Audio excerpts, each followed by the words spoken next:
بسم الله الرحمن الرحيم.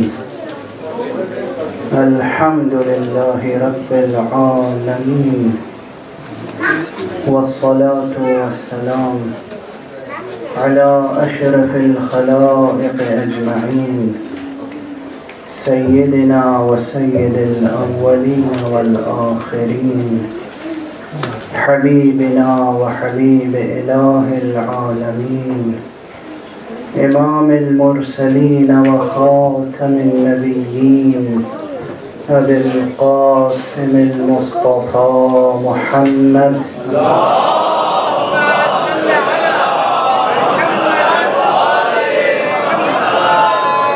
وعلى أهل بيته الطيبين الطاهرين الهداة المهديين المعصومين المظلومين، واللعنة الدائمة على أعداء الدين أجمعين.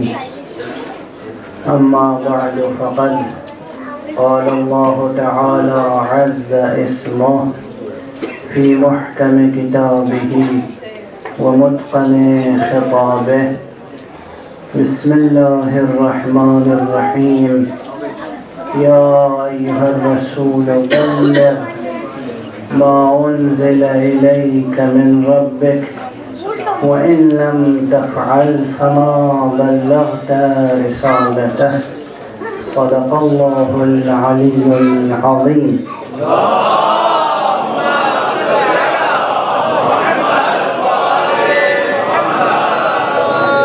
ایک اور بلندر صلوات.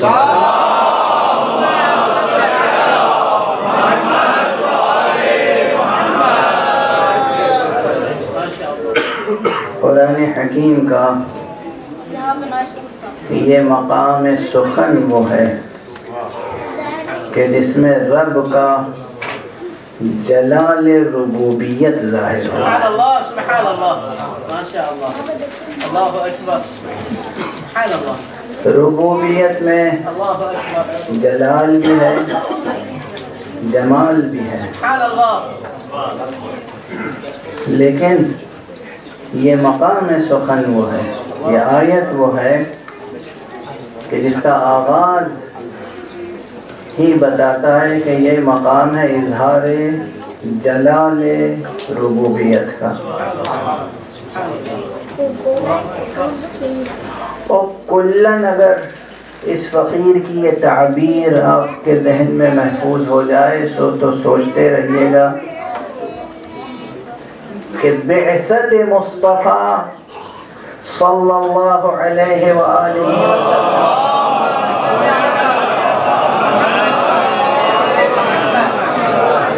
اظہار جمال ربوبیت ہے، سبحان اللہ، سبحان اللہ، واہ واہ واہ. اور ولایت مرتضی اظہار جلال ربوبیت.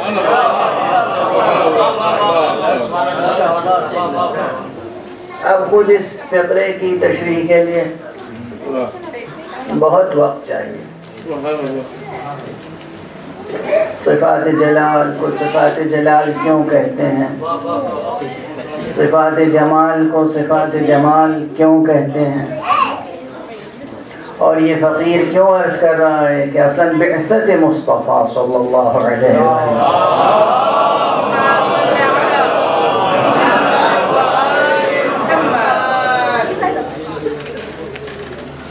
ایک اور صلوات پڑھ لیجیے.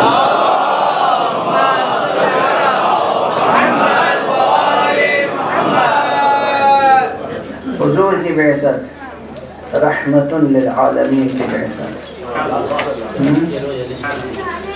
جن کے لیے قرآن مجید میں یہ قصیدہ موجود ہے کہ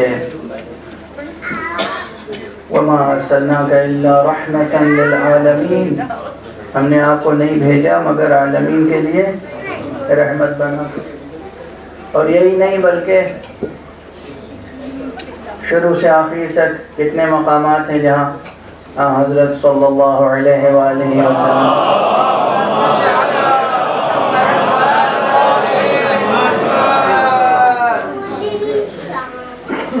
کی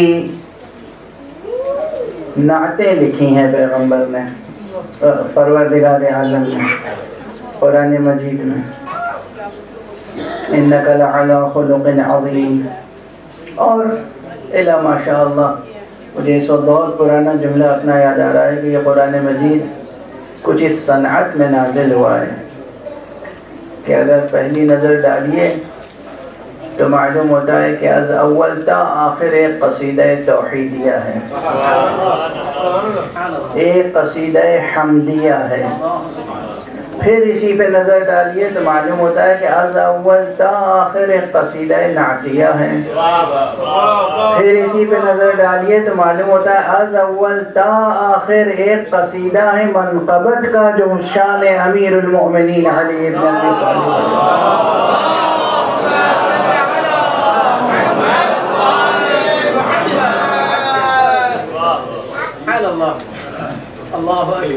یہ سب مقامات سخن بہت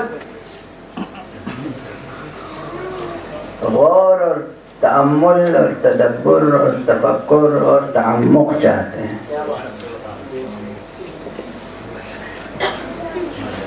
بہرحال حضور صلی اللہ علیہ وآلہ وسلم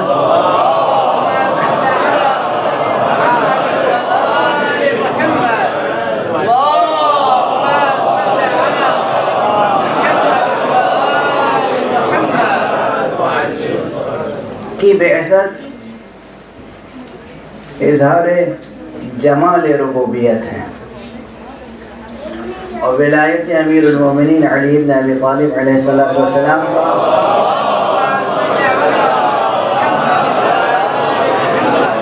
اعلان، اظہار، تنصیص،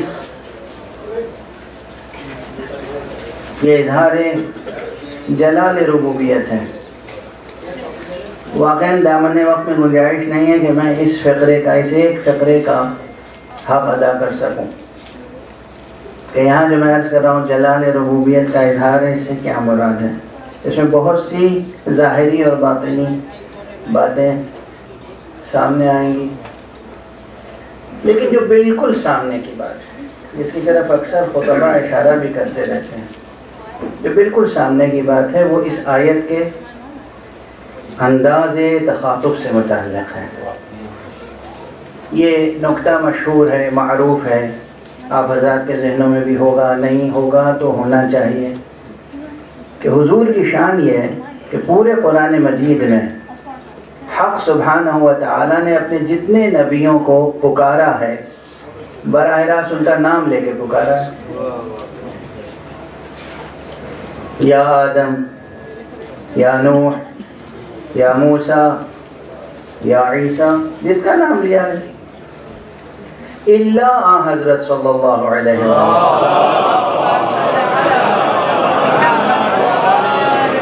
پورے قرآن مجید میں کہیں حضور کا نام اس طرح نہیں لیا ہے یا محمد۔ اس میں پکارنے والے کا مقام الگ ہے، جس کو پکارا جا رہا ہے اس کی بھی منزلت الگ ہے۔ تو پروردگار نے جہاں بھی اپنے حبیب کو پکارا ہے القاب کے ذریعے سے، طٰہٰ، یاسین، یا ایھا المزمل، یا ایھا المدثر، جو حیات، جو انداز حضور کا ہے اسی انداز سے پکار لیا۔ یہ ہے کمال حب، کمال عشق، کمال محبوبیت۔ لیکن انداز سے، اداؤں سے، صفات سے پکارنا یہ بھی اسلوب جمال ہے۔ لیکن عہدے اور منصب کے حوالے سے پکارنا یہ انداز دوسرا ہے۔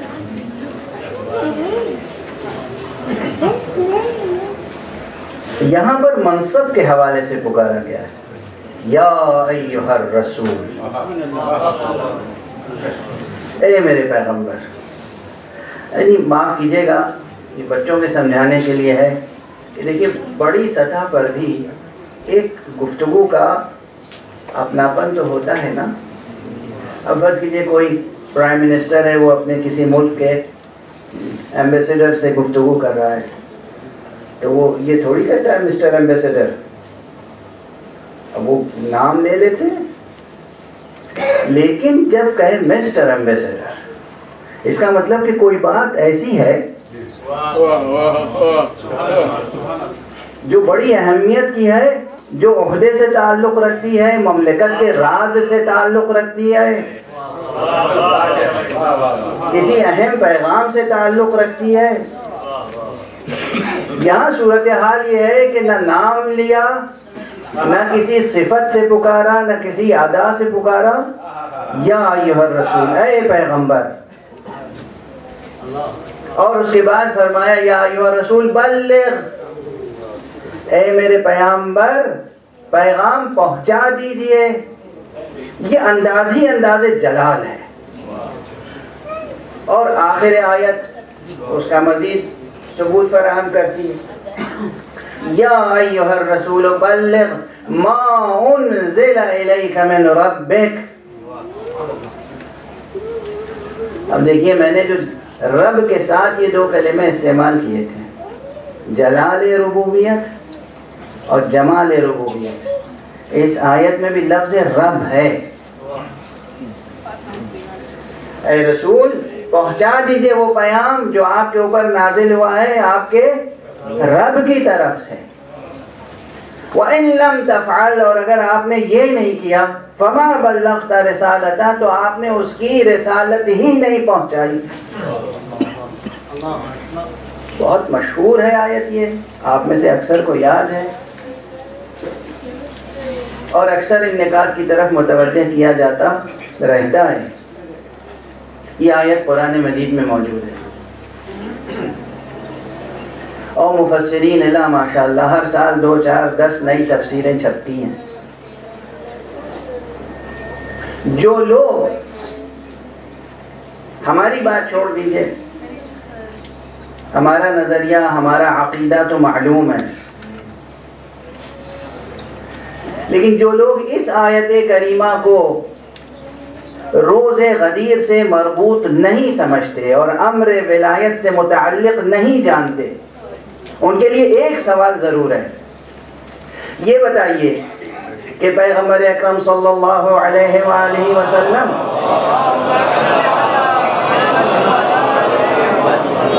کے اوپر یہ آیت کب نازل ہوئی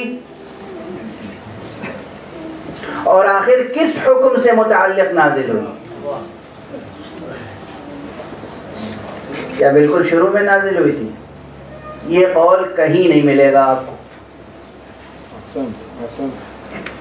بالکل شروع میں جب بعثت ہوئی ہے اس وقت یہ آیت نازل ہوئی تھی؟ نہیں، اس وقت تو یہ آیت نازل ہوئی تھی وَأَنذِرْ عَشِيرَتَكَ الْأَقْرَبِينَ، اقرأ بِاسْمِ رَبِّكَ الَّذِي خَلَقَ، یا ایھا المزمل، یا ایھا المدثر، یہ سب شروع کی آیتیں ہیں، آغاز کی۔ تو یہ کب آیت نازل ہوئی آخر کہ اے پیغمبر پہنچا دیجئے پیغام؟ معلوم ہوا کہ یہ بہرحال آخر کی آیت ہے۔ اچھا تو مسئلہ الجھ گیا۔ یہ بتائیے کہ کوئی ایسا حکم بھی ہے جو اللہ کی طرف سے نازل ہوا ہو رسول نے نہ پہنچایا ہو؟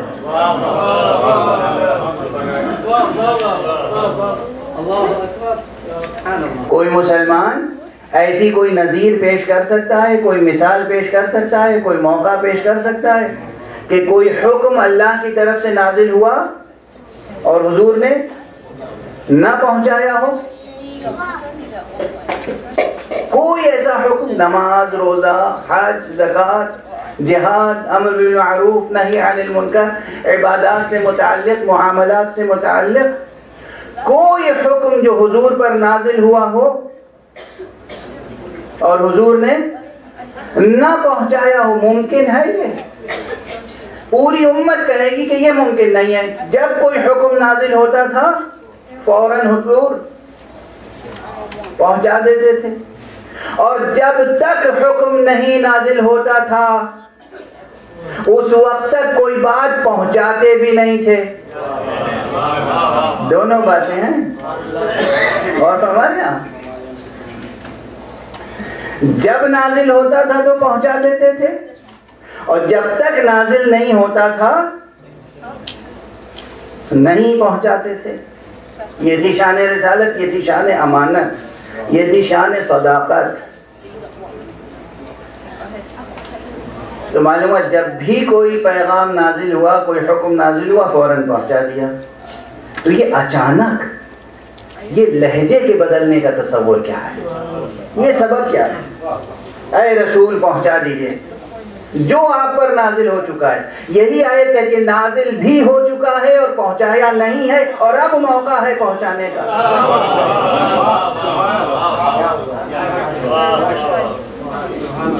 اور ہمارے یہاں اس ایک آیت کے بطون میں کیا کیا ہے؟ آیت کی قرأت تو کیجئے, بار بار پڑھیے تو صحیح آیت. اے رسول پہنچا دیجئے جو آپ پہ نازل ہو چکا ہے. یعنی نازل ہو چکا ہے تو اب کون سی چیز نازل ہو چکی ہے جو نہیں پہنچائی؟ بڑا سوال ہے. اور اب موقع یہ ہے کہ پہنچا دیجئے. یہ وہ مقامات ہیں کہ عام مفسرین, عام مترجمین جتنا بھی دعویٰ کریں کہ قرآن بہت آسان ہے, ہم عربی ڈکشنری دیکھ کے ترجمہ کر سکتے ہیں, وہ حل نہیں کر سکتے مقامات جب تک کہ صحیح روایات کی طرف رجوع نہ کریں. وہ روایات جو اہل بیت اطہار علیہم السلام سے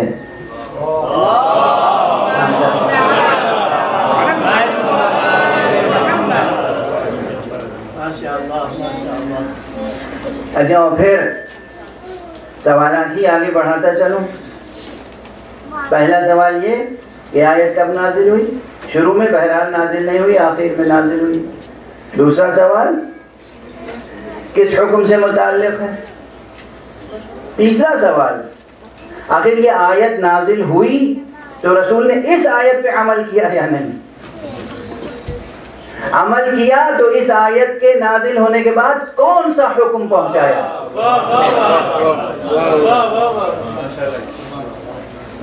اقیم الصلاۃ کے بعد معلوم ہے کہ نماز سکھائی, آتوا الزکوٰۃ کے بعد معلوم ہے زکوٰۃ سکھائی, وقاتلوا المشرکین جہاد سکھایا, کتب علیکم الصیام روزہ سکھایا. اور ہمارے یہاں قرآن مجید از اول تا آخر پڑھتے چلے جائیں, جہاں جو آیت جس حکم سے متعلق ہے, چاہے وہ عبادات سے متعلق ہو یا معاملات سے متعلق, معلوم ہے کہ اس آیت کے بعد کیا بات سکھائی, کیا کیا, کیا کرنے کا حکم دیا. اب مفسرین سے پوچھئے اتنی زبردست آیت, یہ انداز جلال, اے رسول پہنچا دیجئے جو آپ تک بھیجا جا چکا ہے, اور اگر آپ نے نہیں بھیجا تو گویا پہنچایا تو گویا رسالت نہیں پہنچائی. ایسا پر جلال انداز خطاب, تو اس کے بعد پیغمبر نے کچھ پہنچایا یا نہیں پہنچایا؟ خود قرآن مجید میں تلاش کریں. ایک طرف یہ اسلوب ہے, اے رسول پہنچا دیجئے, اگر آپ نے نہیں پہنچایا تو گویا کچھ نہیں پہنچایا. اچھا, اب جب مشن مکمل ہو جائے گا تو اس کی سند بھی تو ملے گی. تو قرآن مجید ہی میں ہمیں ایک مقام ایسا ملتا ہے جہاں سند بھی موجود ہے, جہاں یہ ہے کہ الیوم اکملت لکم دینکم واتممت علیکم نعمتی ورضیت لکم الاسلام دینا. آج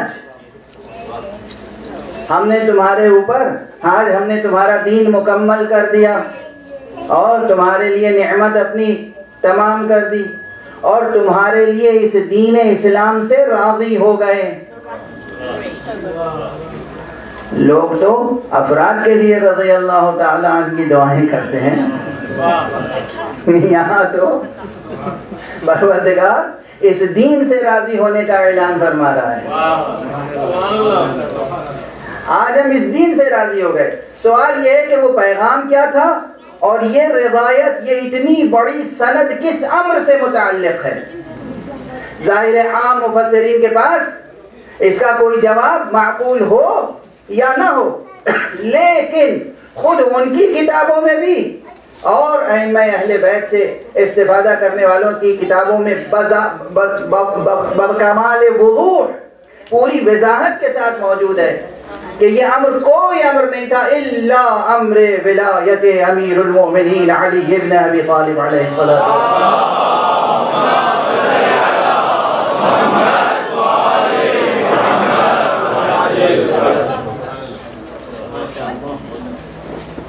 اور کوئی جواب نہیں ہے۔ جتنی بھی آپ حدیث کی کتابوں کو کھنگال ڈالیں، تفسیر کی کتابوں کا مطالعہ کریں، اور کوئی جواب نہیں ہے اس کے علاوہ۔ یہاں پر ٹھہر کے ایک بات اور عرض کرنا چاہتا ہوں، اور وہ یہ ہے کہ ارچن کے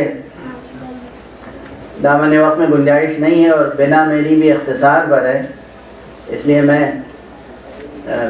بس ایک دو نقطے ہی کی طرف اشارہ کر سکوں گا۔ جس اہتمام سے پروردگار نے حکم دیا ہے، تقاضا اس کا یہ ہے کہ حضور بھی اسی اہتمام سے اس پہ عمل کریں۔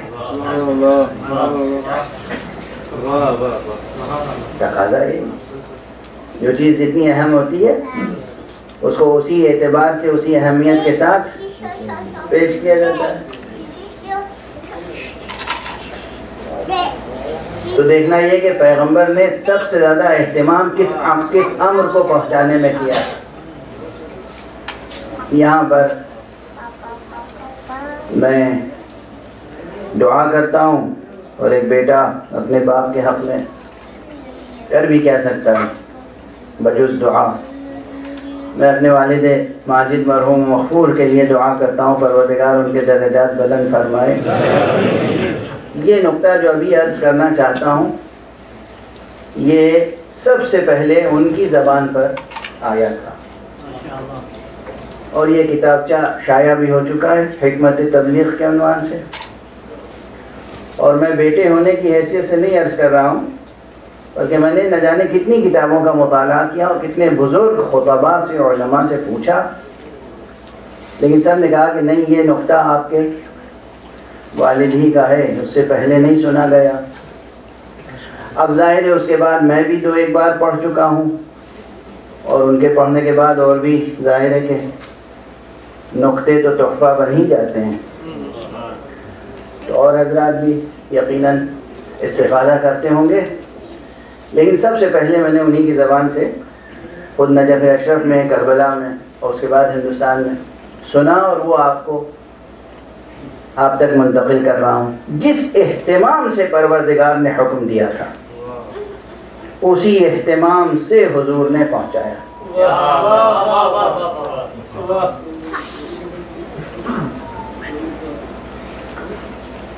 اور اسی کو کہتے ہیں حکمت تبلیغ۔ اللہ حکیم ہے اور پیغمبر بھی معلم حکمت ہیں۔ یعلمہم الکتاب والحکمہ۔ اللہ حکیم ہے، اس نے جو پیغمبر بھیجا ہے وہ بھی معلم حکمت بنا کے بھیجا ہے۔ تو حکمت ربانیہ اور حکمت نبویہ کا تقاضا کیا تھا کہ پیغام اس طرح پہنچایا جائے کہ پہنچانے کا حق ادا ہو جائے۔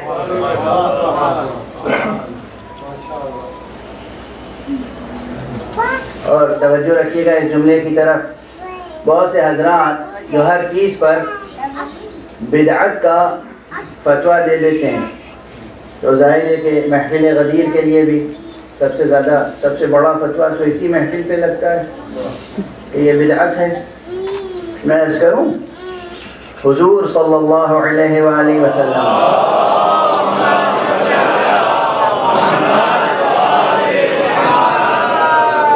عزیزان گرامی یاد رکھیے گا، جو یہ بات عرض کر رہا ہوں شاید اس موقع پر یہ اس سے پہلے میں نے عرض نہیں کی ہے کہ حضور اگر حکم دے دیں کسی چیز کے لیے کہ یہ کرو تو پھر وہ کرنا سنت ہے یا واجب ہے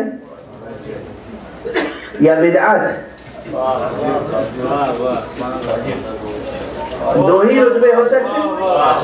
اگر حضور حکم دے دے تو وہ واجب ہے، جب تک یہ کوئی قرینہ نہ قائم ہو کہ یہ واجب نہیں بلکہ مستحب ہے۔ تیسری صورت نہیں ہے، غور فرمائیں آپ، جب حضور کہیں یہ کرو تو وہ چیز ہے واجب۔ اگر کوئی ایسا قرینہ قائم ہو گیا کہ نہیں حضور نے کہا تو ہے کرنے کے لیے لیکن یہ مستحب ہے واجب نہیں ہے تو چلیے وہ مان لیں گے، مگر وہ قرینہ بھی معلوم ہونا چاہیے معتبر ذرائع سے۔ حضور نے جب پیغام پہنچایا، اللہ نے حضور سے کہا بلغ، توجہ رکھیے گا، اور حضور نے جب پہنچایا تو فرمایا الا هل بلغت، آگاہ رہو بتاؤ کیا میں نے پہنچایا؟ سب نے کہا بلا یا رسول اللہ۔ اب فوراً آپ نے کہا فَلْيُبَلِّغِ الشَّاهِدُ الْغَائِبِ، تم میں سے جو حاضر ہے وہ تبلیغ کرتا رہے غائب تک۔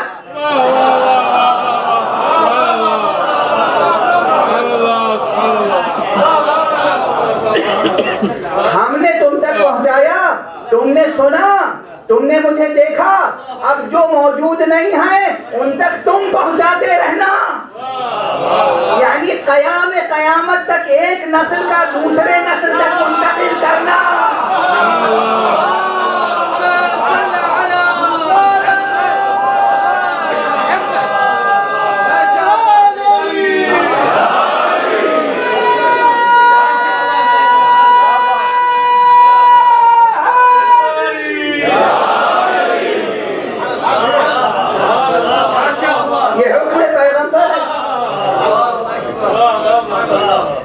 یعنی ہم جو یہ جو امر انجام دے رہے ہیں یہ کیا ہے؟ تعمیل ہے حکم پیغمبر۔ اور جس جلال کے ساتھ حق نے کہا تھا پہنچا دیجئے، پیغمبر نے نہ صرف یہ کہ پہنچایا بلکہ حکم دے دیا کہ اب ایک مرتبہ پہنچا دینا کافی نہیں ہے میرا، تم میں سے ہر ایک پر واجب ہے، فرض ہے، لازم ہے، نسلاً بعد نسلاً ہر غائب تک یہ حاضر پہنچا دے۔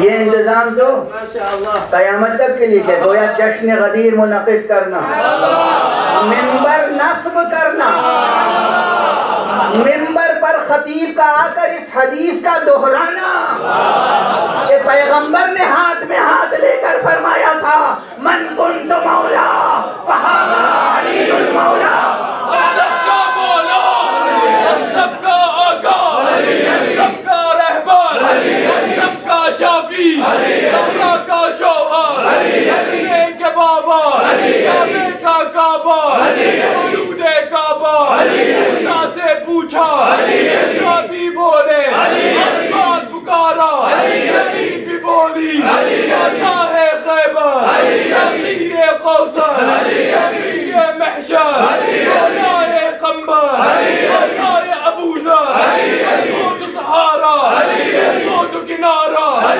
سود پکارا، یا کتارا، اللہ قمبر، زور سے بولو، علی کے بولو، جھوم کے بولو، قبر سے باہر جو کر لے تیری قبر کے اندر علی ہے۔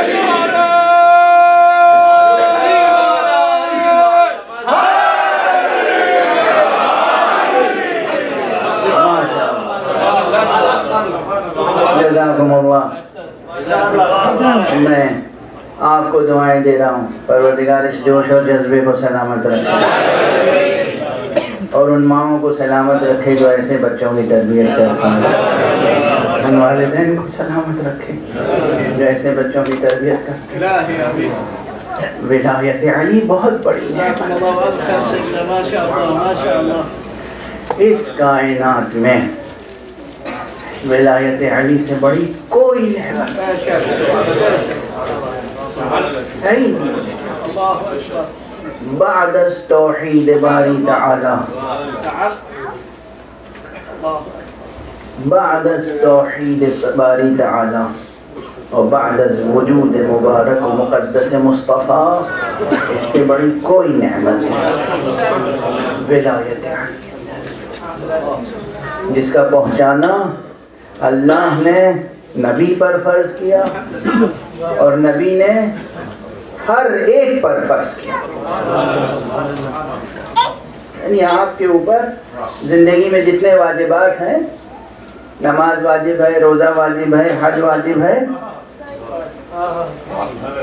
جتنے واجبات ہیں ان میں سے ایک واجب یہ بھی ہے کم سے کم زندگی میں ایک بار کسی تک ضرور یہ پیغام پہنچائیں۔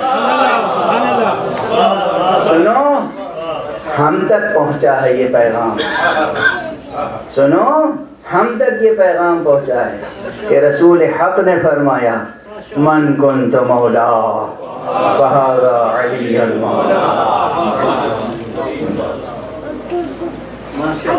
یہ فرض ہے فرائض میں سے۔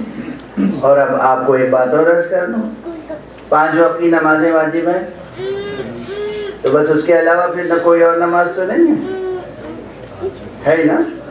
عید پر ہے، عید قربان پر ہے، عید غدیر کی نماز ہے، نوافل ہیں، نوافل مرتبہ روزمرہ کے، نوافل غیر مرتبہ، بہت سی مستحب نمازیں ہیں۔ اس کے معنی ہے کہ نماز ایک حقیقت ہے جس کا ایک مقدار واجب ہے، اس کے علاوہ بہت سی نمازیں مستحب ہیں۔ اسی طرح ولایت علی کا کم سے کم زندگی میں ایک بار پہنچانا واجب ہے، اور مستحب جتنا ادا کرتے رہو کم ہے۔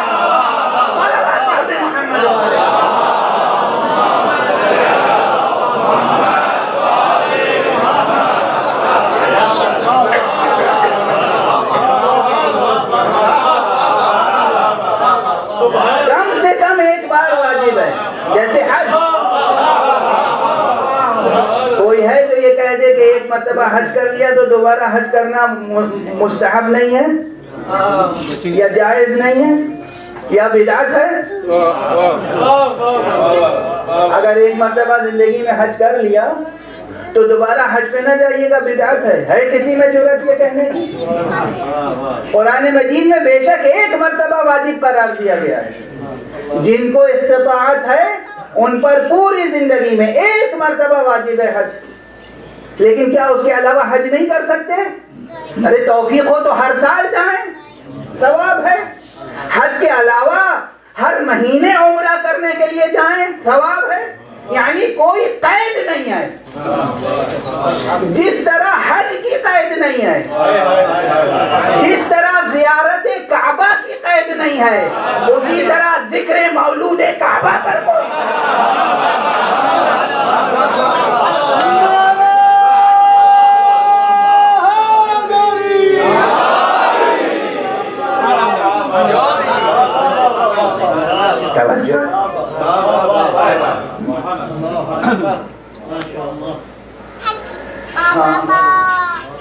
یہ تو ایک نقطے کی وضاحت تھی، بس ایک پہلو اور ابھی میں نے وہ نقطہ عرض نہیں کیا جو والد ماجد کا ہے، یہ تو ابھی ذہن میں آ گئی تھی بات عرض کیا میں نے۔ یہ تو ہم پر فرض ہے کہ ہم قیامت تک دہراتے رہیں گے پیغام۔ حضور نے کس اہتمام سے پیش کیا ہے؟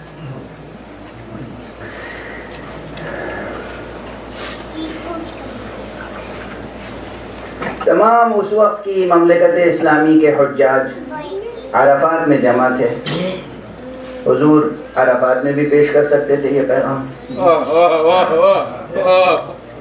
عرفات میں نہیں پیش کیا، عرفات میں نہیں سنایا یہ پیغام۔ طواف خانہ کعبہ کے بعد مکہ ہی میں مسجد الحرام میں سنا کرتے تھے، وہاں بھی نہیں سنایا۔ جب حج مکمل ہو گیا، رسوم حج سب کے سب ادا ہو گئے، اور اب آپ واپس تشریف لے جا رہے ہیں مدینے کی طرف، تو اس مقام پہ آئے جہاں سے مجمع بکھر کر تھا، جہاں سے راستے الگ ہوتے تھے۔ دیکھیے انتخاب کی مصلحتیں، جہاں سے راستے الگ ہوتے ہوں وہیں بتا دو کہ جوڑنا کہاں ہے۔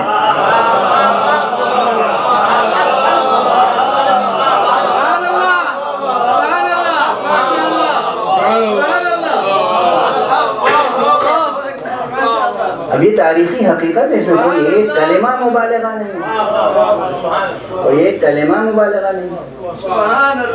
جحفہ تک، جحفہ کے قریب مقام خم تک، مقام غدیر خم، صرف خم اس لیے کہا پہلی بار میں نے کہ ابھی آنے سے پہلے جس کتاب کا مطالعہ کر رہا تھا اس کا نام ہے صحیح مسلم، اور اس میں خم ہی کا لفظ ہے، غدیر کا نہیں ہے، خم کا لفظ ہے۔ یہ اس لیے میں عرض کر رہا ہوں کہ صحیح مسلم میں بھی یہ روایت موجود ہے، حضرت زید ابن ارقم سے یہ روایت موجود ہے۔ تمام صحاح اور سنن اور مسانید میں موجود ہے۔ یہ جملہ تو آپ کو یاد ہوگا، اسی ممبر سے اسی موقع پہ عرض کر چکا ہوں، حدیث غدیر، اور یہ کلمہ، یہ کلمہ طیبہ، یہ کلمہ مبارکہ، یہ کلمہ طیبہ ولایت، من کنت مولا فہذا علی مولا، یہ اس تواتر کے ساتھ پہنچا ہے کہ کوئی بھی مسلمان ذمہ دار محدث اس کا انکار نہیں کر سکتا۔ اور قرآن مجید کے متن کے بعد تمام احادیث میں سب سے متواتر جو متن پہنچا ہے وہ یہی ہے، اس سے زیادہ متواتر کوئی جملہ نہیں ہے۔ یعنی کتنی حدیثیں ہیں؟ ہزاروں، ویسے تو لاکھوں ہیں، جھوٹی سچی ملا کے لاکھوں ہیں۔ اور احادیث پیغمبر پہ کیا کیا ستم ہوا ہے، کیا کیا ظلم ہوا ہے۔ محدثین نے ایک ستم تو یہ کیا ہے کہ روایات کی تقطیع کی ہے۔ تقطیع یعنی ایک خطبہ پورا کہیں نہیں ملے گا حضور کا، جملے کاٹ کاٹ کے بکھیر دیے، ایک جملہ اس عنوان کے تحت، تو ایک جملہ اس عنوان کے تحت، تو ایک جملہ اس عنوان کے تحت، اور بات کہیں کی اور کسی اور عنوان کے تحت۔ موضوع کچھ ہے اور صحیح بخاری میں جو کیپشن ہے وہ کچھ اور ہے، کیپشن کچھ اور ہے، ٹائٹل کچھ اور ہے، عنوان کچھ اور ہے، نیچے حدیث کہیں اور کی ہے، اور وہ بھی پوری نہیں ہے، ٹکڑے۔ یہ مشہور بات ہے، یہ کوئی میں پہلی بار نہیں عرض کر رہا ہوں۔ یہ جو علم حدیث کے سنجیدہ طلباء ہیں سب جانتے ہیں کہ حدیث کے ٹکڑے کر کر کے بیان کیے گئے، ورنہ حضور صلی اللہ علیہ وآلہ وسلم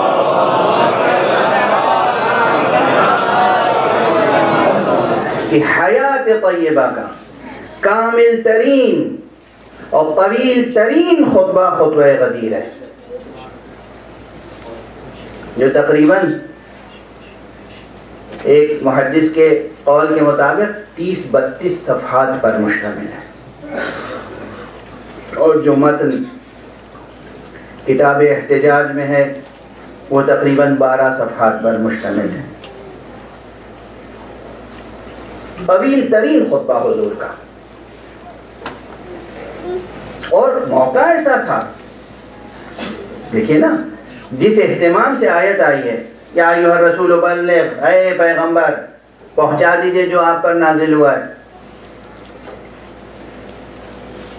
اس آیت کے نازل ہونے کے بعد حضور نے مجمع کو روکا، کہاں؟ میں نے عرض کیا مقام غدیر خم پر، جہاں سے راستے جدا ہوتے تھے۔ اور یہ نہیں کہ رکو ٹھہرو میں کچھ کہہ رہا ہوں سن لو پھر آگے بڑھنا، ایسا نہیں، قیام فرمایا، ٹھہر گئے، رک گئے، منزل کی اور اس کے بعد یہ اعلان کرایا کہ جو آگے بڑھ گئے ہیں ان سے کہو پیچھے آئیں، جو پیچھے رہ گئے ہیں ان کا انتظار کیا جائے۔ کیا غیر معمولی اہتمام نہیں ہے؟ غیر معمولی اہتمام ہے۔ اچھا، اس پورے قصے کو استغفر اللہ ربی واتوب الیہ،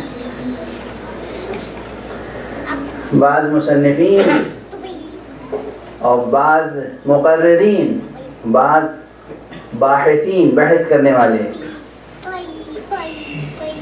وہ اس پہ عنوان لکھتے ہیں حادثہ غدیر۔ ظاہر ہے ان کے لیے حادثہ ہے،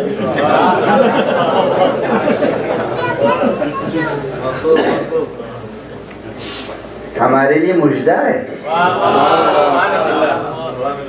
ہمارے لیے نعمت ہے، ہمارے لیے انعام ہے، ہمارے لیے اکرام ہے، ہمارے لیے اعزاز ہے، ہمارے لیے تکمیل دین و ایمان کی سند ہے، ان کے لیے حادثہ۔ پڑھ کے آیا ہوں تب عرض کر رہا ہوں۔ اچھا دیکھیں، اب آپ سے کیا چھپاؤں، جب ایسی تعبیریں، ایسے الفاظ، ایسے فقرے پڑھتا ہوں تو کیا خون کھولتا ہوگا،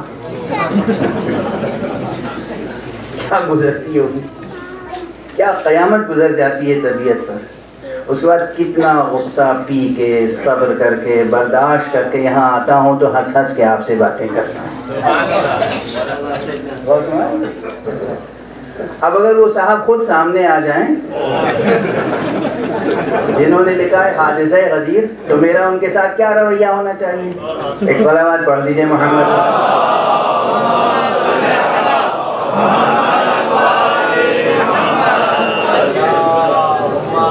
ایک اور صلوات۔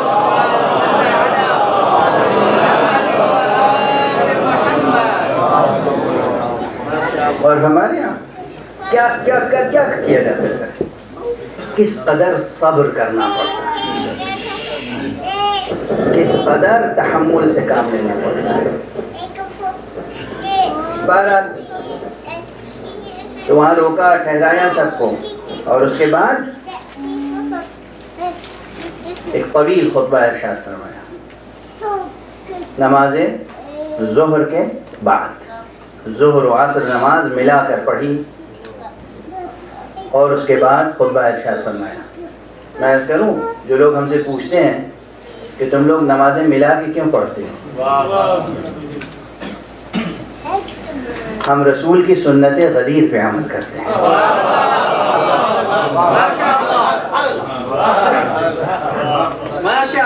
ہم ہر نماز، ہر روز ظہر و عصر ملا کے اس لیے پڑھتے ہیں تاکہ غدیر بھلائی نہ جائے۔ صلوات پڑھ دیجئے محمد۔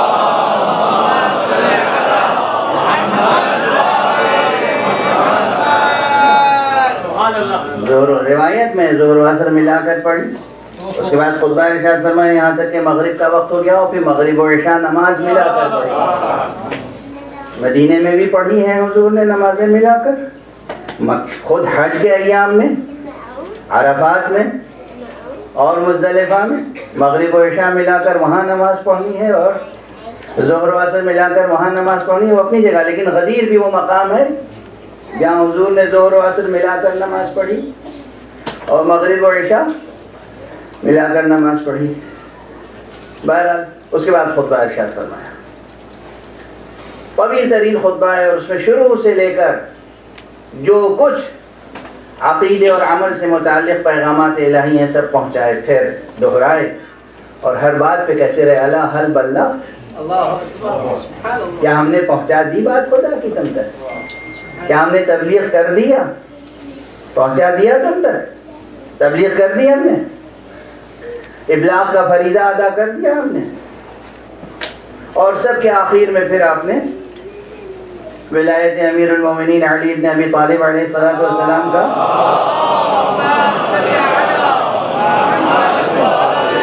حکم ربانی پہنچایا، اور صرف پہنچایا ہی نہیں، بس اب طاقت میری ساتھ چھوڑ رہی ہے لیکن میں وہ مقام وضاحت سے عرض کر دوں، پہنچایا ہی نہیں بلکہ خطبے کی تکمیل کے بعد ایک خیمے میں، مخصوص خیمے میں اللہ اللہ امیر المومنین علیہ السلام کو فرمایا کہ وہ بیٹھیں، تشریف فرماؤ، اور سب سے کہا جا کر علی کی بیعت کرو اور علی پر سلام کرو، یہ کہہ کر السلام علیک یا امیر المومنین، اے امیر المومنین آپ پر سلام ہو۔ اس اعزاز اور اس اکرام اور اس احترام کا تصور کیجئے کہ رسول اللہ خود موجود ہیں اور حکم فرما رہے ہیں کہ علی کو امیر المومنین کہہ کر سلام کرو۔ اور فرما رہے اچھا جتنا مجمع تھا پورے مجمع کو حکم دیا، بہت سی اور جزیات ہیں یہاں پر، یہ پورا عمل ایک دن میں ممکن نہیں تھا کہ پورا ہو جاتا، تو یہ کسی اور کی روایت نہیں بلکہ مورخ طبری کی طرف منسوب ہے یہ روایت، طبری نے اور دوسروں نے بھی نقل کیا ہے کہ ایک دن نہیں قیام رہا، غدیر میں، مقام غدیر خم میں 3 دن قیام فرمایا۔ اچھا اب یہاں پر والد ماجد کا جملہ دہرا رہا ہوں میں آپ کے سامنے، وہ زمانہ جہاں راستے قدم قدم نپے ہوئے تھے، جہاں معلوم تھا کہ مدینے سے مکے جانے والا کتنے دن میں پہنچے گا، مکے سے چلنے والا مدینے کتنے دن میں پہنچے گا، مکے سے طائف جانے والا کتنے دن میں پہنچے گا، مکے سے ینبع جانے والا کتنے دن میں پہنچے گا، مختلف ہر شہر، ہر قریے، ہر قصبے کا آدمی جانتا تھا کہ کتنے دن میں حاجی واپس آئے گا، انہوں نے اپنا اندازہ رکھا ہوگا۔ اور اب جب پیغمبر نے 3 دن اور روک لیا تو اب ہر ایک کی کیا کیفیت رہی ہوگی، ہر ایک کو فکر ہوگی کہ بھئی ہمارا بھائی حج کے لیے گیا تھا واپس کیوں نہیں آیا، ہمارے والد حج پہ گئے تھے واپس کیوں نہیں آئے، ہمارا بیٹا حج پہ گیا تھا واپس کیوں نہیں آیا، ہمارا شوہر حج پہ گیا تھا واپس کیوں نہیں آیا، ہر ایک کو، ہمارا دوست حج پہ گیا تھا واپس کیوں نہیں آیا۔ اور جیسے جیسے وقت گزرتا جا رہا ہوگا انتظار کی کیفیت بڑھتی چلی جا رہی ہوگی، ایک دن گزرا پریشانیاں بڑھی، رات گزر گئی پریشانیاں اور بڑھی، دوسرا دن پورا گزر گیا پریشانیاں اور بڑھی۔ آپ غور فرما رہے ہیں وہ زمانہ جب میڈیا سو کالڈ آج کا میڈیا موجود نہیں تھا، جب ٹیلی ویژن موجود نہیں تھا، جب ریڈیو موجود نہیں تھا، جب پرنٹ میڈیا موجود نہیں تھا اور نامہ نگار حضرات موجود نہیں تھے اس طرح کے، اس زمانے میں پیغمبر کو حکم اللہ نے دیا تھا پہنچا دو۔ پیغمبر نے زمانے کا استعمال اس طرح کیا، صاحب زمان تھے نا، زمانے کا، زمان و مکان کا استعمال اس طرح کیا ہے کہ 3 دن روک کر پورے عالم اسلام میں وہ انتظار کی کیفیت پیدا کر دی کہ ہر شخص متجسس تھا، ہر شخص متفکر تھا، ہر شخص کو فکر لاحق ہو گئی تھی آخر جانے والا واپس کیوں نہیں آیا، جانے والا واپس کیوں نہیں آیا۔ اب 3 دن کے بعد فطری ماحول یہ بن گیا تھا کہ جب کوئی آئے تو پہلا سوال یہ ہو دیر کیوں ہوئی، اور آنے والے کے پاس اس کے سوا کوئی جواب نہ تھا کہ پیغمبر نے روکا تھا ایک پیغام پہنچانے کے لیے، اللہ نے کہا تھا پہنچا دو، پیغمبر نے اس طرح پہنچایا کہ ہر زبان پر یہ پیغام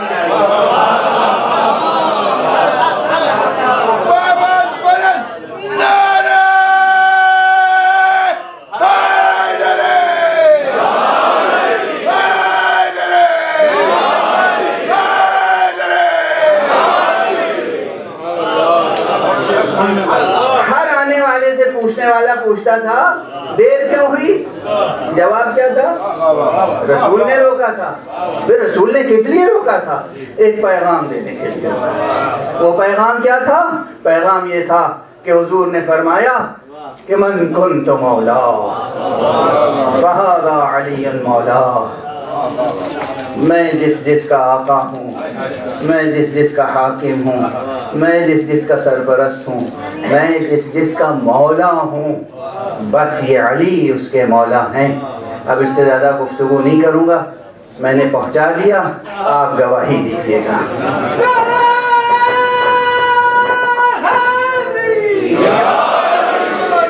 لیکن بس ایک جملہ اور عرض کر کے گفتگو ختم کروں کہ یہ تو الفاظ پہنچا دیے میں نے، معنی میں جو بحث لوگ کرتے ہیں اس کا کیا کیا جائے؟ تو میں اپنا ہی پچھلا جملہ عرض کر سکتا ہوں جو اس سے قبل عرض کر چکا ہوں کہ بھئی یہ اپنے اپنے ذوق کی بات ہے، یہ اپنی اپنی فہم کی بات ہے۔ لفظ پر اتفاق ہے نا، تمام عالم اسلام، تمام محدثین، امام بخاری سے لے کر امام مسلم سے لے کر امام ابو حنیفہ جیسے فقیہ سے لے کر اور جناب والا امام شافعی، امام مالک، امام احمد ابن حنبل، امام اوزاعی، امام خزاعی، جتنے ہیں، جتنوں کا آپ نام لے سکتے ہیں، سب متفق ہیں کہ حضور نے یہ الفاظ فرمائے۔ ٹھیک ہے نا، یہ الفاظ حضور نے فرمائے۔ اب ٹھہر کے ایک بات تو ختم کرنے کا جی چاہ رہا ہے، مگر ایک مسئلہ مثال کے طور پہ عرض کروں تاکہ اس کا بھی عملی فائدہ ہوگا۔ دیکھیے، مجتہدین کی رائے میں اختلاف کیوں ہوتا ہے؟ فقہا مجتہدین ان کی رائے میں اختلاف کیوں ہوتا ہے؟ فہم حدیث کی بنا پر، کون کس جملے سے کیا سمجھا، واضح ہے۔ اس کی مثال سب سے مشہور کیا ہے؟ سب سے مشہور مثال جو دی جا سکتی ہے، مبتلا بہ رؤیت ہلال کا مسئلہ۔ ہر سال چاند کا مسئلہ ہوتا ہے کہ جناب والا عید کب ہوگی۔ رؤیت ہلال کے مسئلے میں جملہ بس یہ ہے کہ صم للرؤیا وافطر للرؤیا، رؤیت ہو جائے تو روزہ رکھو اور رؤیت ہو جائے تو عید کر لو، جملہ یہی ہے۔ اب اس سے لوگ کیا سمجھے؟ اس میں کہیں افق وغیرہ نہیں ہے، یہ تو علم حیات سے قرض لے لیا گیا۔ لیکن ظاہر ہے کہ جو علوم متداول ہیں، جو ہمارے درمیان علوم رائج ہیں، انہی کی روشنی میں تو عقلیں پروان چڑھتی ہیں۔ تو اب ایک شخص نے یہ سمجھا کہ حضور نے یہی تو فرمایا کہ جب چاند نظر آئے تو روزہ رکھو، جب چاند نظر آئے تو عید کرو۔ میں لندن میں رہتا ہوں، لندن کے افق پہ چاند نظر نہیں آیا تو میں عید کیسے کروں؟ یہ یہی سمجھتا ہے کہ نظر آنے کے معنی ہے کہ جس افق میں میں ہوں اس افق پہ نظر آنا چاہیے۔ دوسرا یہ سمجھتا ہے، وہ اس حدیث کی مخالفت نہیں کر رہا ہے، وہ کہہ رہا ہے بھائی یہی تو ہے کہ نظر آ جائے تو عید کرو۔ نظر آ گیا، لندن میں نظر نہیں آیا، تہران میں نظر آ گیا، نظر آ گیا، لندن میں نہیں نظر آیا، پیرس میں نظر آ گیا، فرینکفرٹ میں نظر آ گیا، کہیں اور نظر آ گیا۔ نظر آ گیا یا نہیں؟ یعنی نئے چاند کی ولادت ہو گئی، بس اتنا کافی ہے۔ اگر ثابت ہے کہ ہو گیا تو بس حضور کے عمل پر ارشاد پر عمل ہے۔ اور فرمانے آپ دونوں کو یہ قیامت تک چلتا رہے گا اختلاف، اس لیے میں عرض کر رہا ہوں کہ آپس میں وہ ثقافت پیدا کیجئے، ذہنوں کی اور مزاجوں کی تربیت ایسی کیجئے کہ ان باتوں پہ لڑائی نہ ہو، ان باتوں پہ جھگڑا نہ ہو، ان باتوں پہ گھروں میں خلفشار نہ ہو، ان باتوں پر سوسائٹی میں خلفشار نہ ہو۔ دو فہم ہیں، جملہ ہے کہ اس جملے کی مخالفت کوئی نہیں کر رہا ہے، اس جملے کو رد کوئی نہیں کر رہا ہے، مگر اس جملے کی فہم کے مطابق عمل کر رہا ہے۔ ایک کے لیے ثابت ہے، ایک کے لیے ثابت نہیں ہے۔ غور فرمایا آپ نے؟ تو ذہنوں کی اور مزاجوں کی تربیت کی ضرورت ہے۔ لیکن یہ مثال ذہن میں رہے، یہ مثال ذہن میں رہے اس سے قریب تر بات ہے جو میں کہہ رہا ہوں، اگرچہ وہاں کسی کو راہ مفر ملے گی نہیں۔ حضور نے یہی تو کہا ہے، من کنت مولا فہذا علی مولا۔ آپ بتائیے کہا ہے یا نہیں؟ جی بالکل کہا ہے۔ تو آپ مولا کے کیا معنی سمجھتے ہیں؟ اب یہ اپنی اپنی سمجھ کی بات ہے۔ علی کو کیا سمجھتے ہیں یہ سمجھنے سے پہلے یہ بتانا ہوگا محمد کو کیا سمجھتے ہیں۔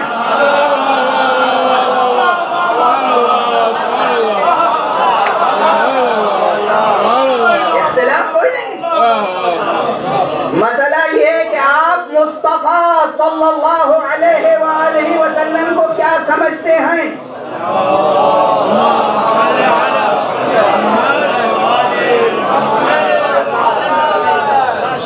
یہی وہ منزل ہے جہاں راہ مفر ملے گی نہیں۔ آپ محمد ابن عبداللہ المصطفیٰ صلی اللہ علیہ وآلہ وسلم کو اللہ کا رسول سمجھتے ہیں، نبی سمجھتے ہیں، حاکم سمجھتے ہیں، آقا سمجھتے ہیں، شفیع سمجھتے ہیں، مولا سمجھتے ہیں، یا اپنا یار غار سمجھتے ہیں؟ صرف ایک دوست سمجھتے ہیں؟ اور فرمانے آپ جو بھی سمجھتے ہو وہ آپ کی سمجھ۔ ہم مصطفیٰ کو مولا اس معنی میں سمجھتے ہیں کہ مصطفیٰ حاکم ہیں، مصطفیٰ شفیع ہیں، مصطفیٰ آقا ہیں، مصطفیٰ سرپرست ہیں۔ اور جب ہم نے مصطفیٰ کو حاکم مانا اور ان کی زبان مبارک سے سنا کہ من کنت مولا فہذا علی مولا، ہم نے وہی طے کر لیا، اگر میرے حاکم محمد ہیں تو علی بھی میرا حاکم ہے، اگر میرے مولا محمد ہیں تو علی بھی میرا مولا ہے، اگر میرے آقا محمد ہیں تو علی بھی میرے آقا ہے۔ صلوات پڑھ لیجیے محمد۔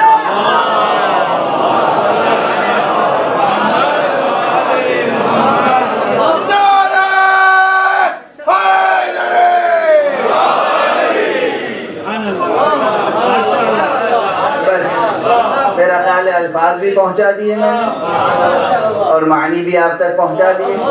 اب دست دعا بدل کرتے ہیں۔ ربنا اننا سمعنا منادیا ینادی للایمان ان آمنوا بربکم فآمنا ربنا فاغفر لنا ذنوبنا وکفر عنا سیئاتنا وتوفنا مع الابرار۔ پروردگار ہم نے منادی کی ندا سنی ہے، پروردگار ہم نے مصطفیٰ صلی اللہ علیہ وآلہ وسلم کی ندائے مبارک سنی ہے، پروردگار ہم ایمان لائے ہیں، پروردگار ہمارے گناہوں سے چشم پوشی فرما، پروردگار ہماری مغفرت فرما، پروردگار ہمیں قوت عطا فرما، طاقت عطا فرما کہ ہم نسلاً بعد نسل تیرے اس پیغام کو آگے بڑھاتے رہیں۔ پروردگار اس نعمت ولایت کے آخری امانت دار کو اذن ظہور عطا فرما اور ان کے ہاتھوں سے اپنی رحمت و رافت و عدالت کا پرچم لہرا دے۔